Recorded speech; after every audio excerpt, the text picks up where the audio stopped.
This is episode 4. And before we begin, here is our content warning for this episode. Warning, this episode of Crimes and Minds contains discussion about violent crimes, including sexual assault, rape, and crimes against children.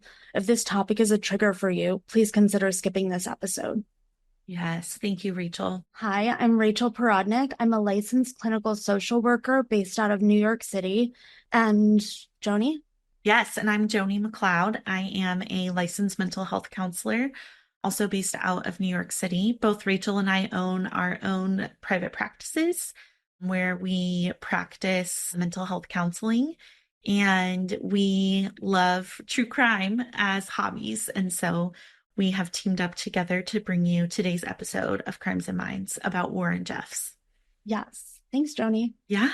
So yeah, just a bit about the FLDS. They are different than the regular Mormon church in that they believe in plural marriage. So polygamy is highly practiced there. Yeah. And so, yeah, I took a lot of notes. Same. But essentially, Warren Jeffs was and is the leader of this essentially cult church. And he took over for his father as the prophet.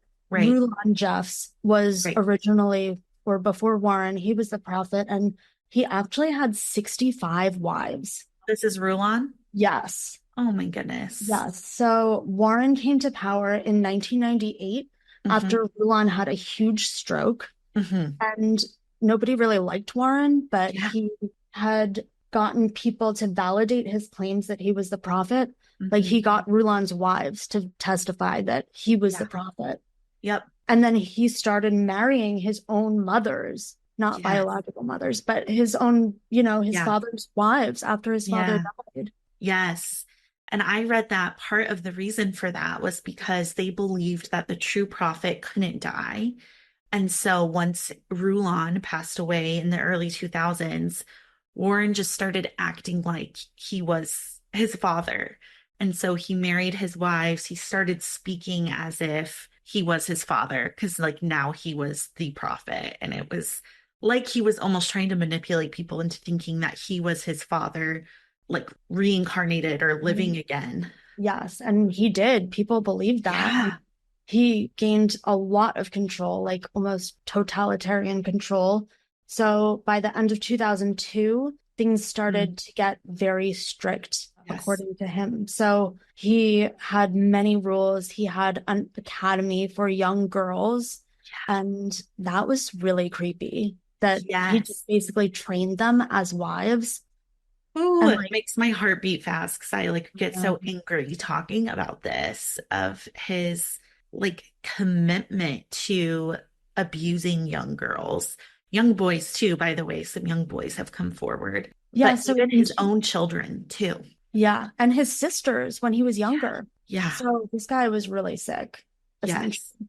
And in 2004, he started kicking out young boys, any boy aged 13 and over, so that he could marry the young girls to older men. Right. Or surplus of men to be gotten rid of. Yeah, because they didn't want to give any of the young girls away to the young boys. They wanted them to go to the older men, which is disgusting. Yeah, young brides were a commodity there. Yeah. So like currency. Yeah, absolutely. And where most of this took place was in, I believe it was called Short Creek. Yeah, and it's on the border of Utah and Arizona. And it was is still, but was especially this very small community where they really limited, Warren specifically, really limited access to media, to anything from the outside world, which if you watch any interviews with any cult experts, that's one of the for sure signs of a cult is you're limiting access to the normal world or the outside world. And yeah, they controlled the education of the children. They only were in school up until a certain point. I think fourth grade. Yeah, it was really young. Yeah. And then a lot of them, by the time they were 12, 14 years old, were married off. And I mean, to men, they were not married off to 18-year-old boys. Again, they were married off to men who were, in their 50s and older, which is Yes. wild that they got away with this for so long.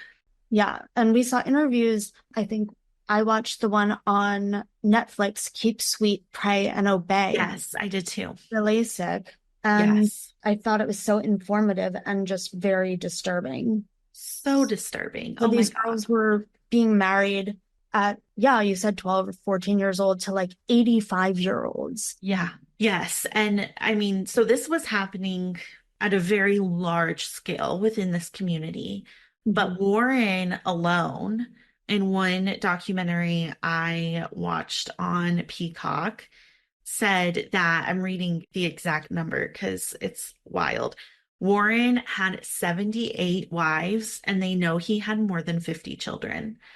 And so part of the belief here is that the more wives a man has, the closer to, like, I don't know if the word they use is perfection, but it's like this Ascension. ascension. It's this level of heaven that they believe in. And the more wives you have, the more likely you are to reach that. And just think of how gross and manipulative that is to women to put that on them, that like your soul is in their hands and that you have to marry them in order for them to get to heaven. Just incredibly manipulative. That doesn't even begin to cover it, that word manipulative, but so controlling, so much mind control Yes. And happening. another part that made me think of was that I saw in the documentary, they said that the church members and Warren in particular would get the rebellious girls married and pregnant, and then they are locked in. Yes, yes. I read a similar thing about one particular girl who said she was a little more vocal than other girls. Like she was starting to see some problems and asking questions. And so at 14 years old, Warren married her off to her cousin who abused her both physically, sexually, emotionally for many years before she escaped. I mean, 14 years old. I just cannot imagine being so young. How scary that must be for these young girls. Yes, definitely. And then eventually Warren had to go on the run because Yeah. law enforcement was on to him. He was And in the so FBI's top 10 most wanted, which, as he should wild. be. But Yes. like, it's scary how long that went on where they didn't catch him. And how they caught him was a routine traffic stop, in that I think the license plate was like, had something wrong with it. And he had one of his wives in the car, his brother, he was in the back seat. And the police officer, I guess, realized who he was and arrested him. Yes, that's amazing that they got him just based on an obscured license plate. Yeah, it's really amazing. But before that, because he was on the run, he had sort of settled down and created a commune, if you will, in Texas, El Dorado, El Texas. Dorado, Texas. Yes. And that is where they found a lot of the evidence to indict him and to eventually charge him with crimes. But some of that evidence was that there was recordings, audio recordings of him raping young girls. There was also some evidence of a bed he had recently raped a young girl on, and his other wives had watched. He had forced him. And he called it like a heavenly session. This raping he described as a heavenly session, which is why he required his other wives to watch it. Incredibly messed up. Yes. Rachel, what's your take mental health wise on this? I mean, obviously there's a moral issue here, but like mental health wise, what do you think? Well, definitely. I've got the DSM-5 right Yes. here. For those of you who don't know, that's the Diagnostic and Statistical Manual of Mental Disorders. And so Mhm. I would say definitely pedophilic disorder. Yes. And so that is over a period of at least 6 months, him way longer, Yes. recurrent, intense, sexually arousing fantasies, sexual urges, or behaviors involving sexual activity with a prepubescent child or children, generally aged 13 years or younger. Hmm. B, the individual has acted on these sexual urges, or the sexual urges or fantasies cause marked distress or interpersonal difficulty. And C, the individual is at least 16 years and at least 5 years older than the children or child in criterion A. And then additionally, it notes do not include an individual in late adolescence involved in an ongoing sexual relationship with a 12 or 13-year-old and specify whether it's exclusive type or non-exclusive type. So I would say that Warren was non-exclusive because it seemed he was also attracted to people who were not children. And it seemed to me, well, it says specify if sexually attracted to males, sexually attracted to females, sexually attracted to both, and specify if limited to incest. So I would Wow. say, yeah, primarily sexually attracted to females, maybe Yeah. both, Yeah. and not limited to incest because No, but he it did was, include incest. yes, Yeah, definitely. with both younger siblings and his own children.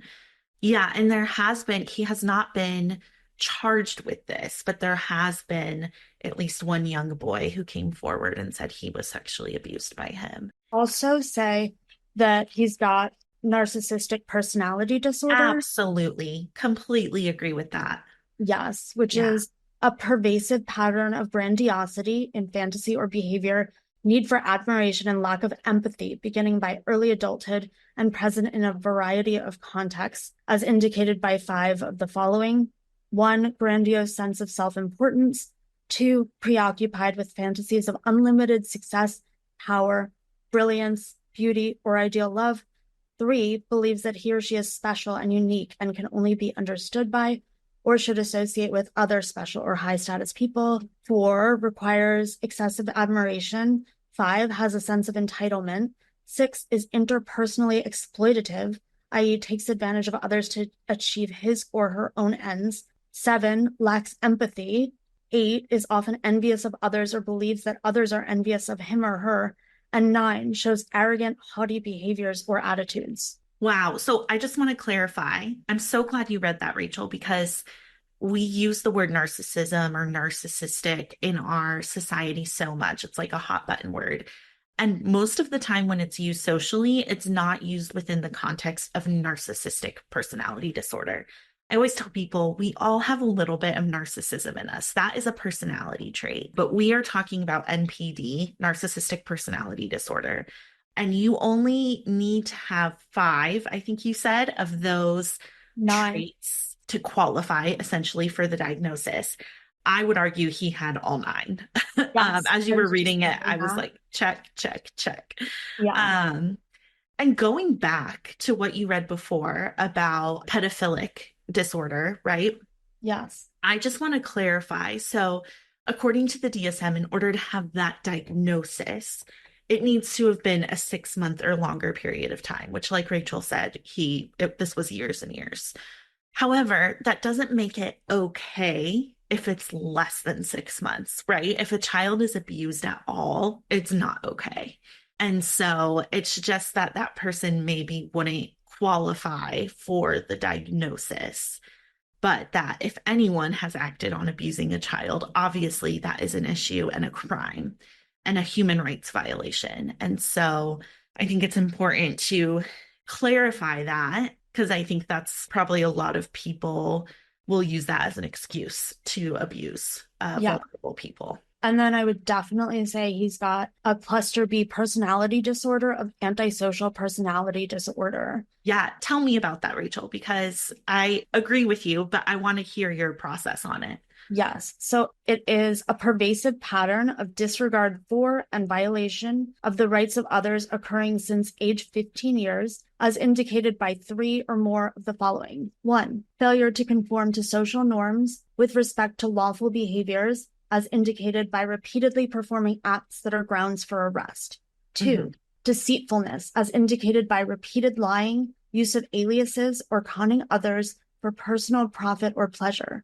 Mhm. 3, impulsivity or failure to plan ahead. 4, irritability and aggressiveness, as indicated by repeated physical fights or assaults.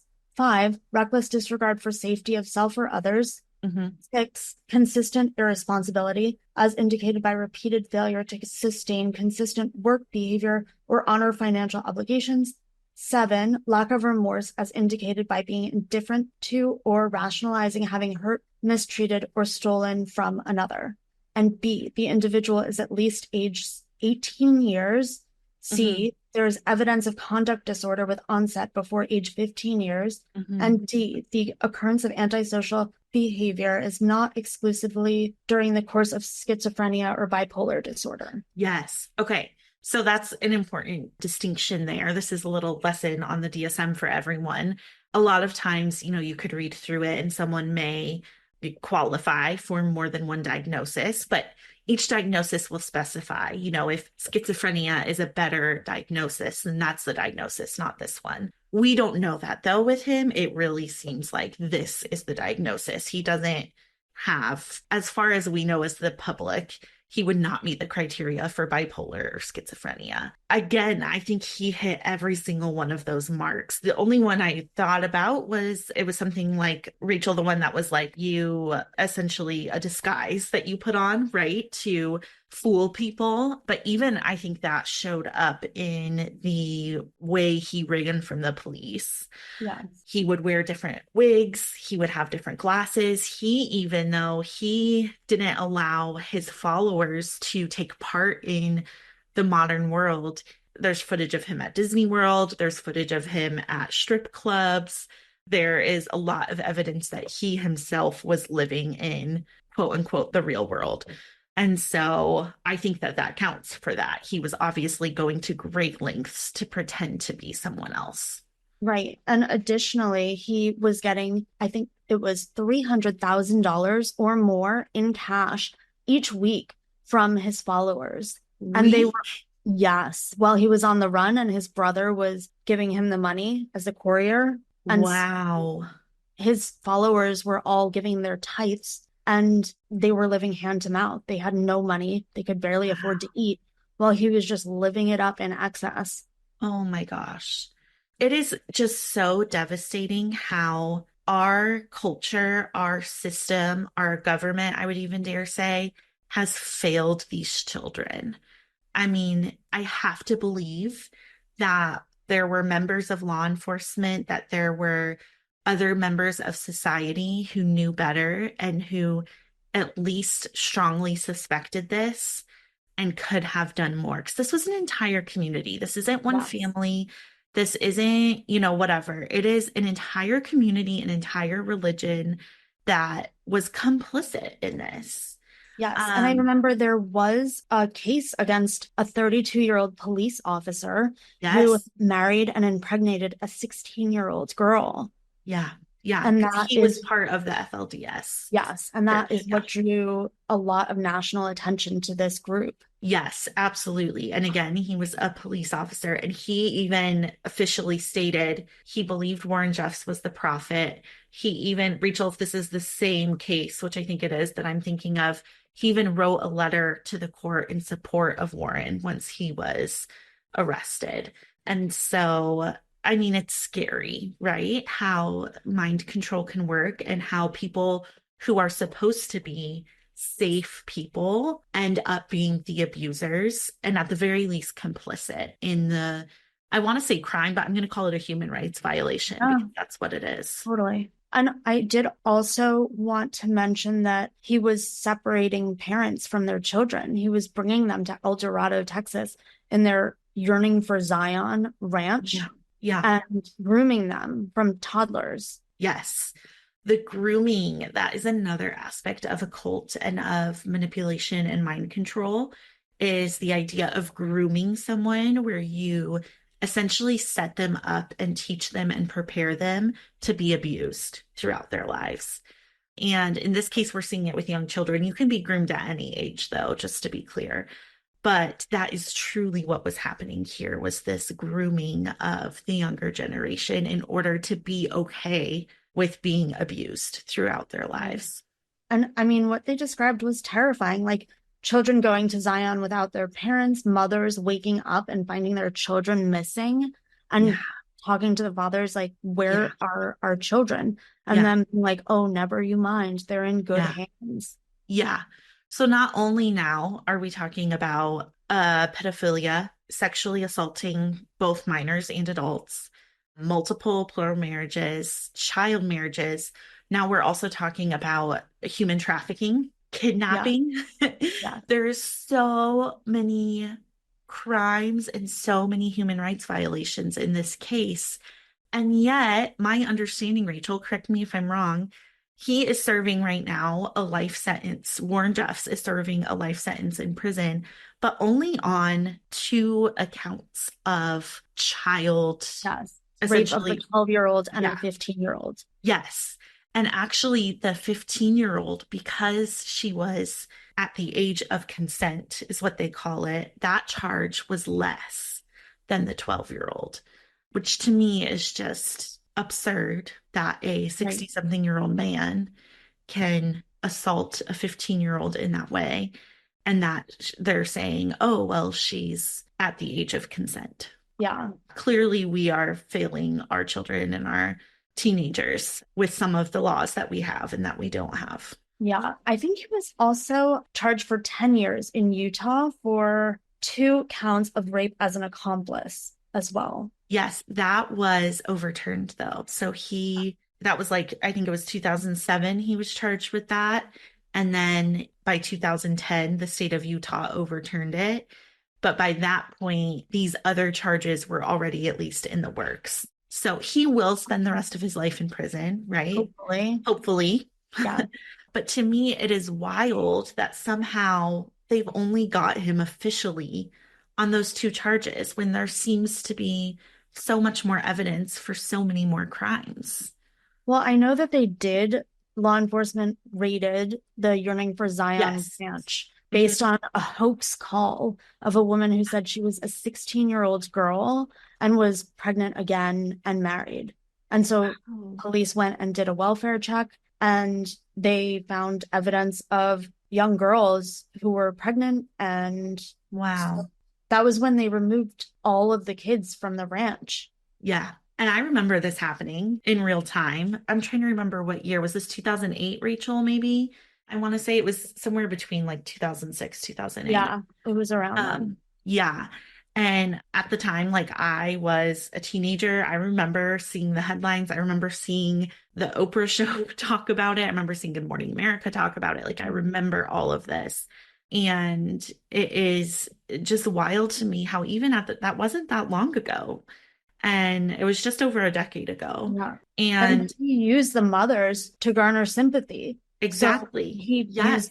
used PR essentially to make it look like there were officers with machine guns and tanks and all that against Yeah. women in prairie dresses. Yeah. So, of course, part of this process was that the children were separated from their parents so that law enforcement and the government could go through their due process of seeing what parents were complicit in the crimes. But because of the media attention, a lot of the children ended up being returned to the homes Yeah. because of the mothers who would go on and say that they were separated from their children. Yeah. I Um, think Texas ruled that all the children be returned to their parents. Wow, I'm disgusted by that. We Yeah. failed these kids. I just don't, how you can put a child back in a home that is marrying off their 12-year-old kids, that is sending their 13-year-old boys away because there's not enough child brides for them. I mean, it's just absolutely horrific. Yeah. Completely sick. Yeah. So he's in prison. Like we said, Mhm. he's serving what will hopefully be a life sentence. He, though, is still considered the prophet of the Yes. FLDS church. This I found so interesting. So he is still the prophet. He, from behind bars, leads the church. There are many people who still follow him. And in 2022, so we're recording this in July of 2024, so this was 2 years ago, Warren Jeffs released a revelation from prison about children being translated to heaven, which means dying, just to be clear. And so he said that in the next 5 years, these children need to be translated to heaven. It's just the absurdity of that is really concerning. I mean, thank goodness he's in prison, right? So he can't himself do anything against these children, but there are followers of him, people who Yes. take his word to be like their God's word. And so it's quite scary, honestly, how much control he still has. Yes. Definitely terrifying. Yeah. What have we missed, Rachel? I think we've got most of it. So this guy Yeah. was just totally sick and Yeah. a number of diagnoses. Yes. Going back to the diagnoses, I was going to say, I completely agree with everything Rachel read from the DSM. He's certainly considered a pedophile. He certainly has narcissistic personality disorder. In order to be a cult leader, you really Yeah. probably have NPD, right? And also antisocial personality disorder. I completely agree with that. One, I don't want to call it a silver lining because this case is so horrific. I'm not sure I believe there could be a silver lining, but one story of, I guess, healing and growth that I found was really amazing in that now the mayor of Short Creek is a woman named Donna Jessup. She is a survivor of the FLDS church, and she is the first female mayor of this community. And she is doing everything she can to make it a safe place for victims. And so I found that really powerful and like how cool that in this story where there's so much misogyny and so much violence towards women and towards young girls that now there's a woman in power who is doing her best to bring healing to this community. So I found that really encouraging and empowering, also knowing that he still has lots of followers out there. And still, there are many people who believe he is the prophet, the Messiah, the God.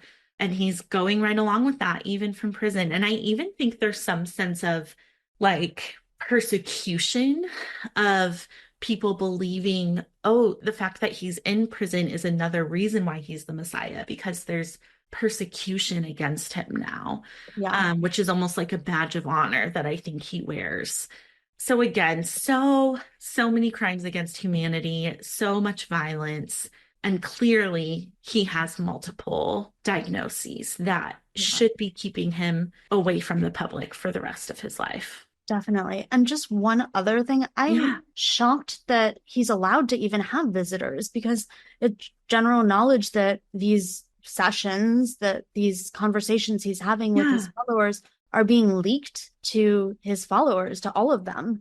That is such Like, a good point. I'm interested to know more about that. I know in the Netflix documentary, Keep mhm. Sweet, Pray and Obey, Yeah.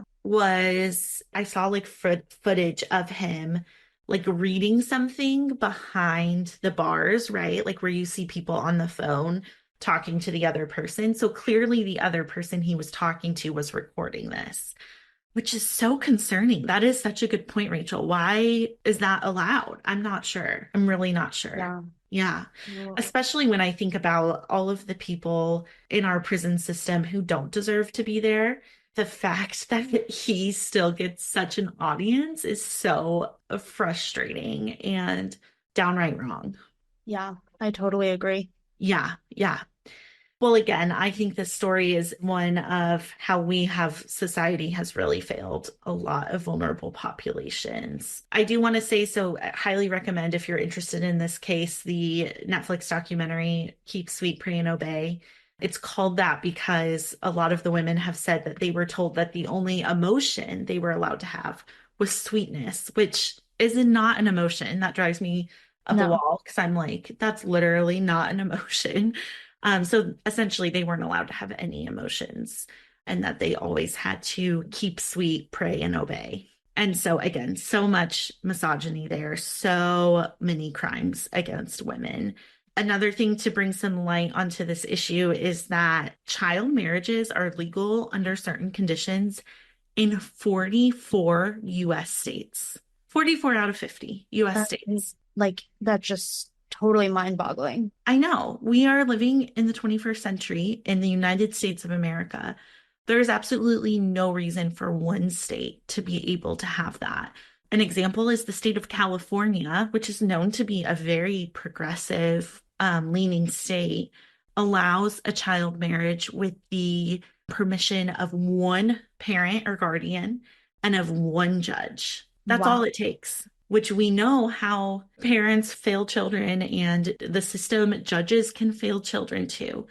And so it is so concerning to me that we live in America and that this is still happening. Yes. It just reminded me so much of Handmaid's Tale, the Margaret Atwood book and Yes. Oh my God. Yes. It is scary when I haven't read the books, but I've seen a lot of the show, The Handmaid's Tale. And at one point I had to take a break because I was like, yeah, this is a little scary how I can see similarities of our so society many. in this. Mhm. Yeah. Wow. Well, such a heavy case today. Any closing thoughts, Rachel? I think we covered it all. Yeah, there's so many details here. Again, do your own research. In the show notes, we'll list all the documentaries, all the articles we researched to get this information. I do just want to close us out with some resources for people who may be struggling with their mental health. So if you or someone you know is in need of help, please call 988 to access the National Suicide and Crisis Line. For additional resources, please visit NAMI, NAMI.org, where you can find help. So please access those resources if you feel like you need those after listening to our episode today. Thank you so much for listening, and we will be back soon with another episode. Talk to you next time. Thanks.